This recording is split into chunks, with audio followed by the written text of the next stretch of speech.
Usually, rain symbolizes blessings.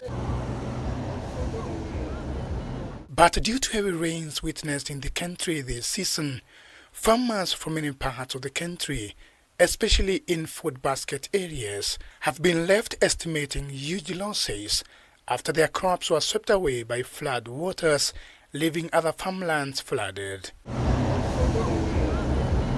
The Nyanza region has suffered huge losses, where hundreds of acres of crops were swept away by the raging floods, leaving farmers counting huge losses. The Rift Valley has also witnessed widespread crop destruction, where farmers have lost a huge chunk of food crops to floods. Daraja imeenda, kanali ya maji hata kuweka maji shamba imeenda. Mashamba almost 1000 acres imeoshwa na maji. Sisi tumeathirika sana na hakuna chochote, mahindi imeenda, mashamba mingi imechukuliwa na maji. Saa hizi hatuna mashamba hata moja, tuliokopesha pesa kwa benki na saa hii mashamba hakuna hata moja. In central Kenya, the situation is the same.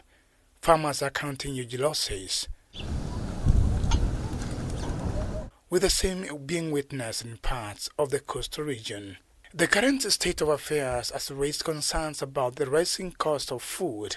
The current state of affairs has raised concerns about the rising cost of food, with harvest expected to be significantly low this year. The price of foodstuff, such as tomatoes, onions, and others, have skyrocketed in various markets following floods and damage of roads, which has complicated transportation of goods.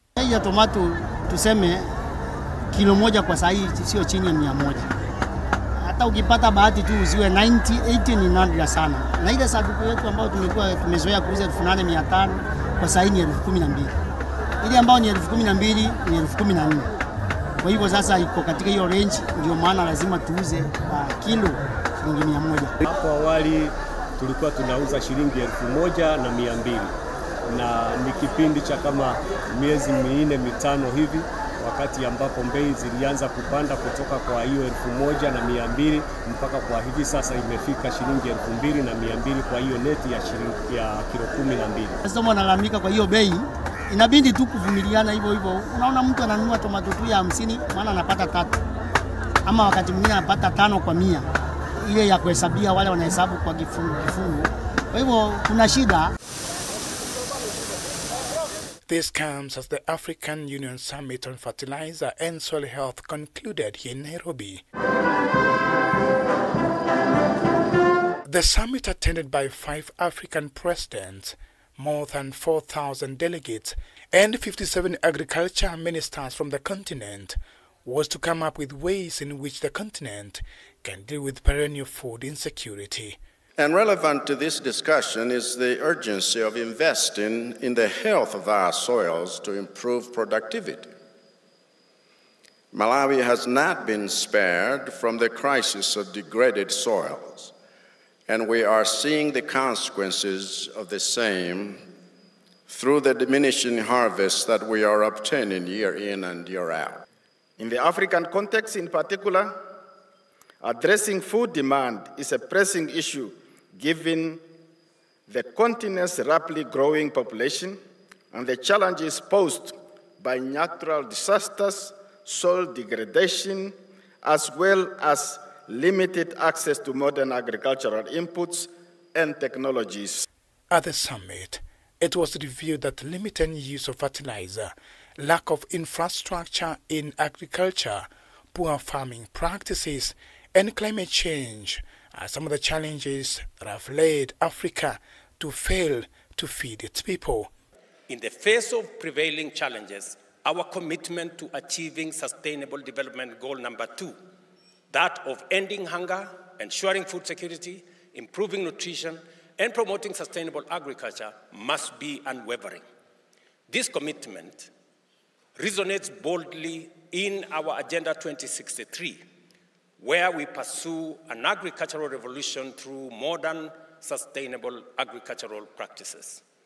Our focus should not only be on increasing fertilizer usage, but also ensuring its judicious application to revitalize responsive soils and rehabilitate degraded ones. Despite our current situation falling short of our ambition outlined in the Abuja Declaration, SDG 2 and Agenda 2063, there are reasons for optimism. We need, at some other point, or at the back of our minds, to be looking at how we address the energy security as well, to allow us to support the improvement in the agricultural production as a consequence of applying appropriately fertilizer, I repeat that, given the soils, the crops that we produce in our countries, but also the continuity in the health of our soils. It was reviewed at the summit that the misuse of soil in Africa has led to depletion of nutrients and poor harvest.